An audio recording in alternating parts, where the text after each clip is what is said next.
Hey, this is Sky. Welcome to my YouTube channel. Chilling in the office, taking care of business. Let's tell some stories tonight. Talk about my dad. I don't talk about him very much. There's not a lot I can talk about with him because most of my experiences with my dad are illegal. My dad was a big-time criminal, committed felonies every single day of his life. He got murdered in 1991 in a gang war. That's a whole other story. My dad was a big-time pothead, and I didn't live with him. I didn't grow up with him. But I went to visit him starting from the age of, I guess, 17 when I first met him, up until when he was murdered.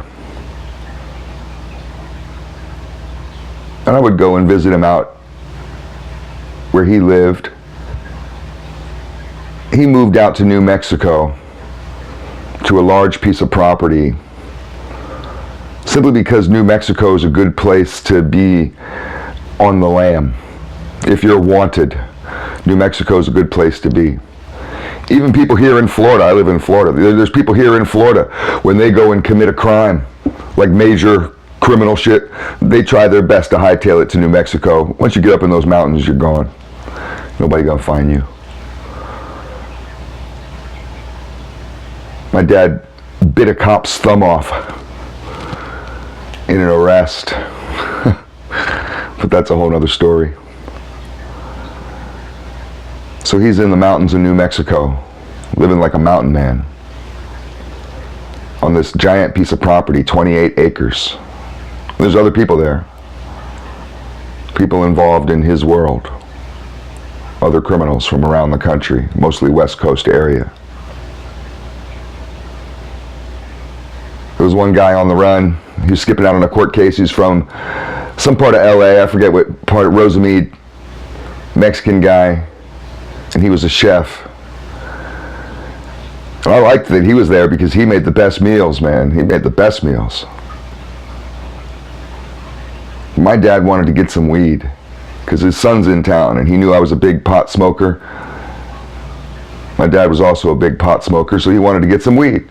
I figured we're gonna get, I don't know, a bag of weed, roll a few joints, like normal people.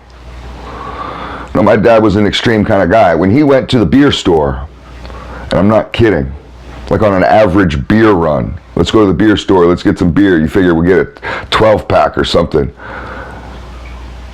No, my dad would get 20 cases, and I'm not kidding. Come back with a whole pickup truck full of cases of beer.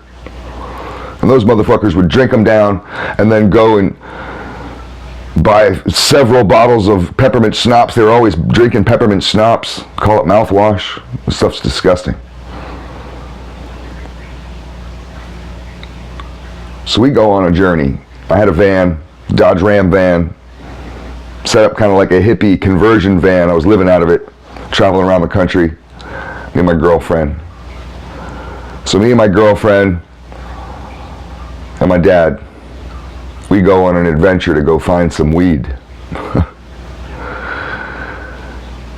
We drive out into the Mesa in Taos, New Mexico area. That's where he was living. We're way out in the desert. This is before there was any kind of ski valley there. They hadn't built that yet. I think they have an airport there now. They didn't have nothing like that yet. That desert was nothing. There was nothing out there but meth heads and criminals, hippies, people living off the grid. We're traveling along these dirt roads for like a half hour out in the middle of the desert. The lights of the town and all that, that's gone. We're just out in the middle of the desert now. He says we got to look for Peg's Blouse, Red Blouse Road. I was like, you're going to see street signs? And he's like, no, we'll see it. It's Peg's Red Blouse Road. And I'm flying down these dirt roads in my van. And we go past this little road, and sure enough, there's a red blouse tied to a fence post. So that's their long driveway. We go up the driveway, go hang out with this couple. Peg and her husband, I forget what her husband's name was, and her husband was fascinating. He had been a professional photographer and traveled the world. And now he's just some old hippie that lives out in the mountains off the grid. And they had a donkey, and donkeys are weird. They kind of have a cuteness to them, but they're annoying as fuck. His donkey was more annoying than cute and ornery. And they had, it was like a ditch, I guess. I don't know what else to call it. A big fucking ditch right on the backside of their house. And the donkey would get stuck down in the ditch and just sit there and make the donkey noise. An annoying ass noise. I'm not going to do it, but you know what it is. It's probably already in your head. And he would make that fucking donkey noise incessantly. We all sat at the top of that hill looking down into the ditch as the donkey was down there making the noise, looking up at us, eating kumquats. And kumquats are weird. I'd never had any of those fucking things before. We're eating kumquats. And I'm like, what the fuck are these things? So we're eating kumquats and then throwing the remains, the seed and all that, down at the donkey.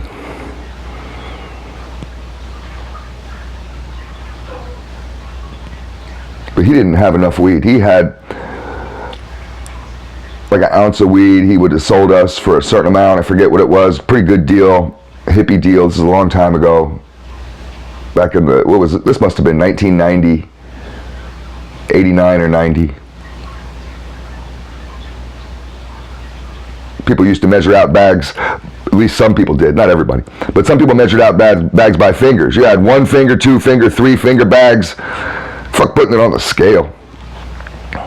It wasn't such a commodity then. People weren't getting rich. There wasn't any millionaire pot dealers, really.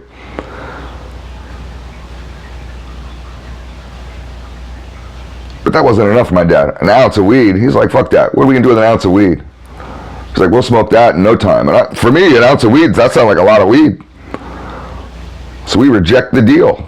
We drive away, we smoke weed and throw a bunch of kumquat seeds at the donkey, and then we drive off with no weed. And I was like, why didn't we buy that weed? What if we don't find nothing else? And he's like, no, we got to find a pound of weed. So I'll save our money. We're going to get a pound of weed.